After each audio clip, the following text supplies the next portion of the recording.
సభ సభ్యులు ఉన్నారు. వారిని ఏదో రకంగా ప్రలోభాలు పెట్టి 40 నుంచి 70 కోట్ల వరకు ఆఫర్ చేసి టీడీపీ వైపు తిప్పుకునే ప్రయత్నం చేస్తూ ఉన్నారు అనేది వైఎస్ఆర్ కాంగ్రెస్ పార్టీ నాయకుల ఆరోపణ సార్. సాక్షి కూడా ఇదే వార్తను ప్రచురించింది. దాంతోపాటు నిన్న కుప్పం నియోజకవర్గంలో చాలామంది వైసీపీ నాయకుల్ని టీడీపీలో జాయిన్ చేసుకున్నారు. వాళ్ళే స్వచ్ఛందంగా వచ్చి జాయిన్ అయ్యారని చెప్పి వాళ్ళు చెప్తూ ఉన్న పరిస్థితి. 15 మంది ఎంపీటీసీ సభ్యులు, 5 కౌన్సిలర్లు.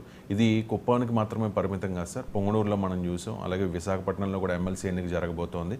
అక్కడ కూడా వైసీపీకి పూర్తి మద్దతు ఉన్నా కూడా టీడీపీ వారిని ఆకర్షించే ప్రయత్నం చేస్తోంది. సో వైసీపీ టార్గెట్గా టీడీపీ చేస్తున్న రాజకీయం గురించి. ఇప్పుడు ఒక రాజకీయ పార్టీ అధికారంలోకి వచ్చాక మరో రాజకీయ పార్టీని టార్గెట్ చేయడం దేశమంతా చూస్తున్నాం. తెలంగాణలో ఇప్పుడు కాంగ్రెస్ పార్టీ బీఆర్ఎస్ని టార్గెట్ చేయడం లేదా? గతంలో జగన్మోహన్ రెడ్డి అధికారంలోకి వచ్చిన తర్వాత వల్లభనేని వంశీ ఇలాంటి వాళ్ళు మద్దాలగిరి కదా, ఇంకో ఇద్దరు ముగ్గురు వచ్చారు. మరి వాళ్ళు ఎన్ని కోట్లు ఇచ్చారో నాకు తెలియదు వాళ్ళకు. మరి వీళ్ళకి 40 నుంచి 70 కోట్లు అంటే వాళ్ళకు కనీసం 20-30 ఉండాలి కదా రేంజ్. మరి కేశినేని నాని వచ్చాడు. ఈ పార్టీ నుంచి ఆ పార్టీకి రావడం అనేది అందరికీ ఒక సర్వసహజమైన విషయం. సో ఇచ్చినప్పుడు స్వచ్ఛందంగా వచ్చారని చేర్చుకున్న వాళ్ళు అంటారు, కోట్లు ఆఫర్ చేస్తే వెళ్ళారని అంటారు. కానీ అందరికీ తెలుసు ఒక రాజకీయ నాయకుడు ఒక పార్టీ నుంచి మరో పార్టీకి ఎందుకు వెళ్తాడు? సిద్ధాంతాల వల్ల వెళ్తాడా? అవకాశాల కొరకు వెళ్తాడు, పదవుల కొరకు వెళ్తాడు, కాంట్రాక్ట్ల కొరకు వెళ్తాడు. ఏదో ఒక ప్రలోభం లేకుండా వెళ్ళాడు. దానికి ఎంత రేటో నాకు తెలియదు. సో కానీ ప్రలోభాలు లేకుండా రాజకీయాలు ఒక పార్టీలో ఉండి మరో పార్టీలోకి ఎందుకు వెళ్తాడు? లేదా ఒక పార్టీలో అవకాశాలు లేనప్పుడు, పదవులు రానప్పుడు, నాయకత్వం పైన ఏదైనా అలక ఉన్నప్పుడు ఇలా వెళ్తూ ఉంటారు. ఈ పార్టీ నుంచి ఆ పార్టీకి, ఆ పార్టీ నుంచి ఈ పార్టీకి వెళ్తూ ఉంటారు. అది ఒక సర్వసహజ పరిణామం. రాజకీయాల్లో ఓడిపోయిన తర్వాత వెళ్తుంటారు. ఇప్పుడు మీకు చంద్రబాబు నాయుడు 2014-19 అధికారంలో ఉన్నప్పుడు 23 మంది వైసీపీ ఎమ్మెల్యేలు టీడీపీలో చేరలేదా? చేరినప్పుడు అప్పుడు 5 మంత్రులు కూడా చేశారు. నాకు గుర్తున్నంత వరకు 5 మంత్రులు కూడా అయ్యారు. సో ఆ 5 మంత్రులు అయినా కూడా మళ్ళీ నెక్స్ట్ 2019 ఎలక్షన్లకు వచ్చే వరకు జగన్మోహన్ రెడ్డి గెలవలేదా? అందువల్ల దేశంలో ప్రభుత్వాలను కూల్చడం కూడా చూస్తున్నాం కదా. మధ్యప్రదేశ్, కర్ణాటక, ఇక్కడ కాంగ్రెస్ పార్టీ అధికారంలోకి వస్తే బీజేపీ వాళ్ళను దెబ్బతీసి అధికారాన్ని కూడా లాక్కున్న ఉదాహరణలు కూడా చూశాం కదా. ఇదే తెలుగుదేశం పార్టీకి చెందిన 4 రాజ్యసభ సభ్యుల్ని బీజేపీ లాక్కోలేదా? సో సుజనా చౌదరి, మీకు టీజీ వెంకటేష్, గరికపాటి మోహన్ రావు, సీఎం రమేష్ అప్పుడు బీజేపీలో చేరలేదా? వాళ్ళు ఇప్పటికీ కూడా బీజేపీలో ఉన్నారు కదా. సో అందువల్ల ఒక రాజకీయ పార్టీ మరో రాజకీయ పార్టీ నాయకుల్ని తీసుకోవడము, లాక్కోవడము, ఆకర్షించడము, ప్రలోభ పెట్టడము, దానికి ఏ పేరైనా పెట్టండి, అది రాజకీయ ప్రక్రియలో జరుగుతున్న పరిణామమే. అందువల్ల ఇలా వైసీపీ ఓడిపోయింది కనుక అనేక రకాల ఒత్తిళ్ళు వైసీపీ నాయకులపైన ఉంటుంది.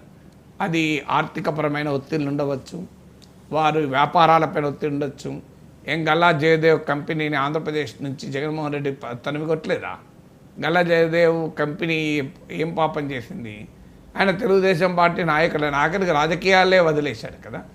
ఈ కేంద్ర రాష్ట్ర ప్రభుత్వాల ఒత్తిళ్ల వల్ల నేను భరించలేకపోతున్నా అని చెప్పి ఆయన రాజకీయాలు వదిలేశాడు. లేకపోతే ఇప్పుడు గుంటూరు నుంచి ఆయన ఎంపీ ఉండి కేంద్రంలో మంత్రి కూడా అయ్యేవారు ఇప్పుడు. సో అందువల్ల ఇవన్నీ మనం చూసాం రాజకీయాల్లో. సో టార్గెట్ రకరకాల రూపాల్లో ప్రత్యర్థిని టార్గెట్ చేస్తూ ఉంటారు. నయానో భయానో తమ వైపు తిప్పుకుంటుంటారు. ఇందులో ఏ పార్టీ ఏ నాయకుడు అతీతుడు కాదు. అందువల్ల ఇది వైసీపీ కూడా ఈ పరిస్థితి వస్తే రావచ్చు, రాకూడదు. వైసీపీ చెందిన 11 మంది రాజ్యసభ సభ్యులు ఉన్నారు. ఆ బలం చూసుకొనే మోడీ ప్రభుత్వంతో బేరసారాలు ఆడుతున్నాడు జగన్.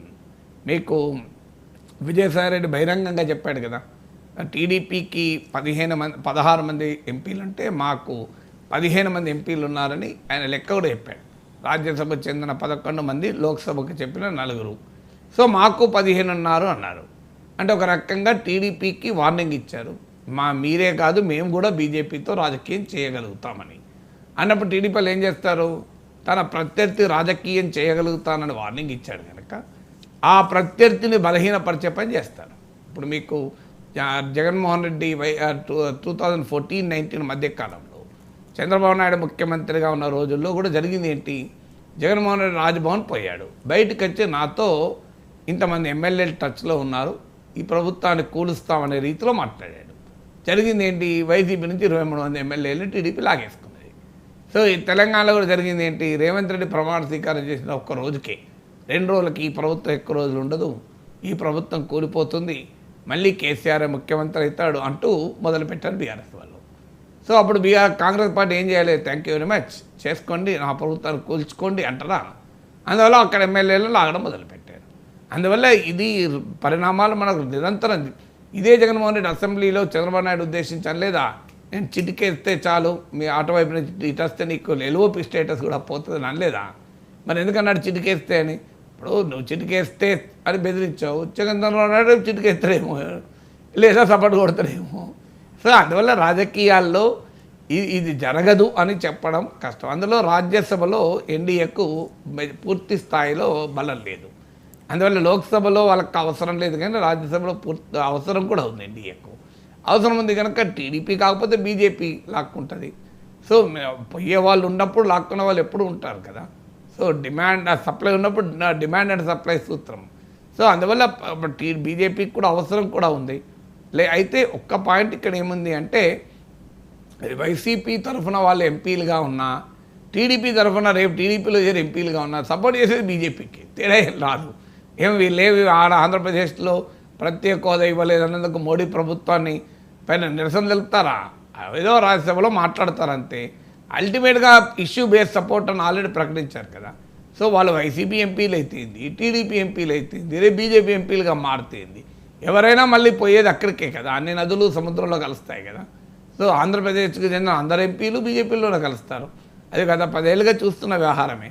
అండ్ ఆంధ్రప్రదేశ్లో మా ప్రయోజనాలు కావాలని చెప్పి ఆంధ్రప్రదేశ్ ఎంపీలు ఎవరు నిలబడేదే లేదు. అందువల్ల ఏ పార్టీ ట్యాగ్ ఉంటే ఏంటి వాళ్ళకు, it makes little difference for the people. అందువల్ల మీరైనా వాళ్ళైనా బీజేపీకి సపోర్టే. అందువల్ల జగన్మోహన్ రెడ్డికి అర్థం కావాల్సింది అంటే, how are you different. So TDP ఎన్డీఏలో ఉంది, మీరు కూడా ఎన్డీఏకి మద్దతు. ఇక మీ ఎంపీలు ఎక్కడ ఉంటుంది, ఏ పార్టీ ఉంటుంది, మీరు వైసీపీలు ఉంటుంది, టీడీపీలు ఉంటుంది, బీజేపీలు ఉంటుంది, వాళ్ళు అల్టిమేట్గా ఎన్డీఏకి మద్దతు. సో అందువల్ల రాజకీయాల్లో మన బలం తగ్గుతున్న కొద్దీ ఎదుటివాడి అటాక్ పెరుగుతుంది. రాజకీయాలు అనేది మళ్ళీ ఒక మ్యాచ్ లాంటిది. ఇట్స్ లైక్ మ్యాచ్లో ప్రత్యర్థి బలహీనతలు ఉపయోగించుకుంటూ ఉంటారు. ఇది పొలిటికల్ గేమ్. ఇది జగన్ ఆడాడు, గతంలో చంద్రబాబు ఆడాడు, మోడీ ఆడుతున్నాడు, ఇక రేవంత్ ఆడుతున్నాడు, అందరూ ఆడుతున్నారు. ఇది పార్ట్ ఆఫ్ ద గేమ్ కదా. Right sir. తెలంగాణ ఉద్యమంలో యువత కీలక పాత్ర పోషించారు సార్. ఆ తర్వాత తెలంగాణ ఏర్పడిన తర్వాత బీఆర్ఎస్ అధికారంలోకి వచ్చి